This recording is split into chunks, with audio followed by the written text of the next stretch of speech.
प्रशांत, ये हफ्ता 15 अगस्त है, तो उसी का वीक है और मैं जानना चाहती हूँ कि जो डिफेंस स्टॉक्स हैं उसके ऊपर अब मैं बात करूँगी।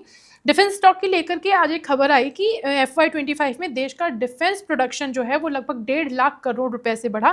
डिफेंस प्रोडक्शन में 18% का इजाफा हुआ और जितना टोटल प्रोडक्शन हुआ है उसमें PSU कंपनीज का लगभग 77% का योगदान रहा। तो ये खबर रही जिसने डिफेंस स्टॉक्स को, वैसे भी डिफेंस स्टॉक ने हमने देखा है कि हाल में काफ़ी अच्छी रैली दी है। अब अगर मैं आपसे पूछूं, पहली बात तो कि 15 अगस्त से पहले कौन कौन से डिफेंस स्टॉक हैं जो आपके रडार पर हैं, जिनके ऊपर लोगों को नजर रखनी चाहिए, तो कौन से होंगे वो? I think top first of all तो जो नंबर जो आज आए हैं वो ऑलमोस्ट बस शॉकिंग था इंडस्ट्री के लिए कि इतना अच्छा खासा ग्रोथ जो आया हुआ है जो इंडस्ट्री में आया हुआ है एंड दैट विल कंटिन्यू। जिस तरीके से ग्लोबल सिनेरियो चल रहा है, जिस तरीके से आसपास के जो कंट्रीज के जो सिनेरियो हेडलाइंस बन रहे हैं, so defence will be a highly focus sector. But defence को आप एक पोर्टफोलियो स्टॉक इन्वेस्टमेंट की तरह देखना चाहिए, ना कि शॉर्ट टर्म ट्रेडिंग के हिसाब से। बिकॉज क्वार्टर ऑन क्वार्टर अगर कोई कंपनी के अंदर परफॉर्मेंस देखना चाहते हैं तो मुझे लगता है कि वो थोड़ा सा मिसकैलकुलेशन रहेगा। एवरी ईयर आप देखोगे तो मुझे लगता है कि अच्छा खासा प्रॉफिट बना सकते हो, और अच्छा खासा अभी रेट्स हर एक कंपनी, मतलब आप HAL ले, BDL ले, या कोई अदर कोचिन शिपयार्ड ले सकते हो या मजेगॉन ले सकते हो, हर एक चीज वैल्यूएशन वाइज मुझे लगता है कि अच्छे अच्छे खासे चल रहे हैं और इनकी विजिबिलिटी बहुत स्ट्रांग है।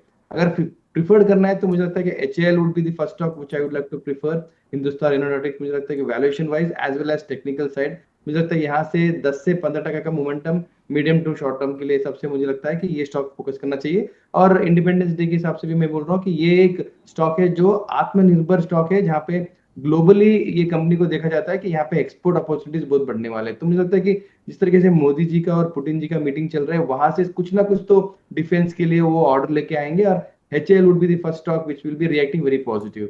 Second, okay. शिप बिल्डिंग जो सेक्टर है, जहाँ पे मेजेगॉन, कोचिन, GRSC, ये स्टॉक में मुझे लगता है कि ग्लोबल बिगेस्ट एक्सपोर्ट अपॉर्चुनिटी मिल सकता है, और जहाँ पे अभी पुतिन साहब जो बात कर रहे हैं मुझे लगता है कि वहां से भी बड़े बड़े ऑर्डर सकते हैं। तो तीनों स्टॉक्स आज बहुत पॉजिटिव ट्रेड कर रहे हैं। ओके।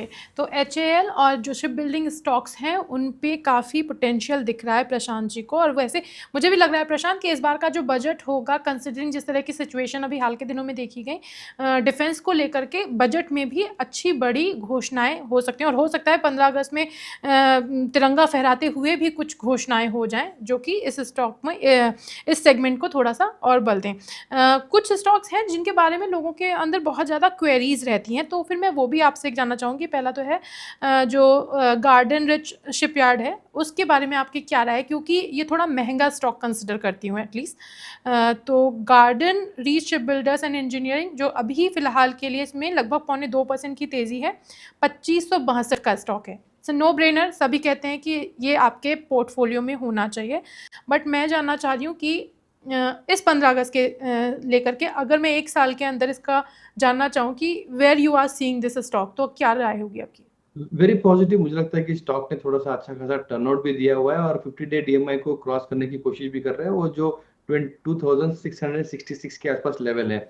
ओवरऑल अगर शॉर्ट टर्म में देखेंगे तो मुझे लगता है कि target of around 200 rupees currently, 2800 का मुझे टारगेट लग रहा है गार्डन रिच में। बट अगेन मैं इन्वेस्टर्स को ये बोलना चाहता हूँ कि don't focus on one ship building stock, because तीनों घोड़े हैं, तीनों घोड़े भागेंगे, बट कौन सा घोड़ा पहले भागेगा ये बोलना मुश्किल होता है। तो आई ऑलवेज प्रीफर कि ये तीनों स्टॉक्स GRSC, कोचिन और मैजेगॉन, तीनों डालिए। मुझे लगता है कि ये तीनों में वैल्यूएशन बहुत नजदीकी है। PE के हिसाब से देखोगे तो ऑलमोस्ट 50-55 PE के रेंज में ही तीनों चल रहे हैं, और प्राइस टू बुक वैल्यूएशन देखते हो तो मुझे लगता है कि दोनों 10 से 14 के प्राइस टू बुक वैल्यूएशन के आसपास तीनों ट्रेड कर रहे हैं। तो which stock will run first in shipping, difficult to say, but I recommend all three to buy this Independence Day. तो अगर आप डिफेंस स्टॉक्स में इन्वेस्ट कर रहे हैं तो आपके पोर्टफोलियो में GRSC, garden reach ship builders and engineer and Cochin shipyard और मझगांव डॉक शिप बिल्डर्स, ये वो स्टॉक्स हैं जो लंबे टाइम में आपको फ़ायदा दे सकते हैं, ऐसा प्रशांत जी का कहना है।